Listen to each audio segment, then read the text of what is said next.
College में happy married life पर एक कार्यक्रम हो रहा था, जिसमें कुछ शादीशुदा जोड़े हिस्सा ले रहे थे। जिस समय प्रोफेसर मंच पर आए, उन्होंने नोट किया कि सभी पति पत्नी शादी पर जो कर हंस रहे थे। ये देखकर प्रोफेसर ने कहा कि चलो पहले एक गेम खेलते हैं, उसके बाद अपने विषय पर बातें करेंगे। सभी खुश हो गए और कहा, और कौन सा गेम? सभी खुश हो गए और कहा, कौन सा गेम? प्रोफेसर ने एक मैरिड लड़की को खड़ा किया और कहा कि तुम ब्लैक बोर्ड पे ऐसे 25-30 लोगों के नाम लिखो जो तुम्हें सबसे अधिक प्यारे हो। लड़की ने पहले तो अपने परिवार के लोगों के नाम लिखे, फिर अपने सगे संबंधी, दोस्तों, पड़ोसी और सहकर्मियों के नाम लिख दिए। अब प्रोफेसर ने उसमें से कोई भी कम पसंद वाले 5 नाम मिटाने को कहा। लड़की ने अपने सहकर्मियों के नाम मिटा दिए। प्रोफेसर ने और 5 नाम मिटाने को कहा। लड़की ने थोड़ा सोचकर अपने पड़ोसियों के नाम मिटा दिए। अब प्रोफेसर ने और 10 नाम मिटाने को कहा। लड़की ने अपने सगे संबंधी और दोस्तों के नाम मिटा दिए। अब बोर्ड पर सिर्फ 4 नाम बचे थे, जो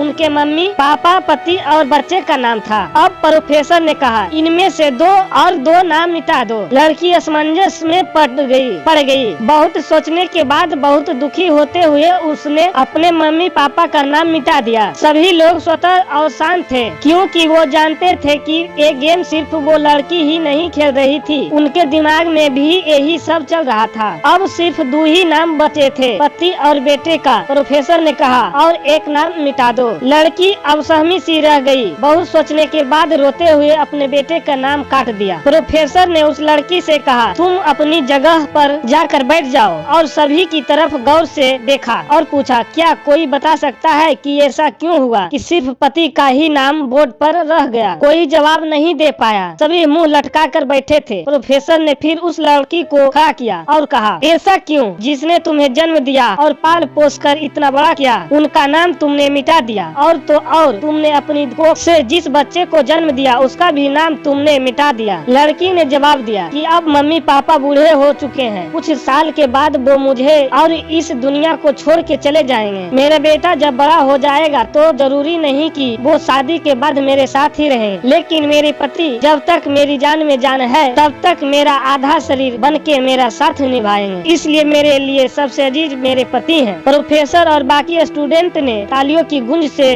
लड़की को सलामी दी। प्रोफेसर ने कहा, तुमने बिल्कुल सही कहा। तुम और सभी के बिना रह सकती हो, पर अपने आधे अंग अर्थात अपने पति के बिना नहीं रह सकती। मजाक मस्ती तक तो ठीक है, पर हर इंसान का अपना जीवन साथी ही सबको सबसे ज्यादा अजीज होता है। दोस्तों, ये कहानी कैसी लगी? कहानी अच्छा लगा हो तो वीडियो को लाइक और चैनल को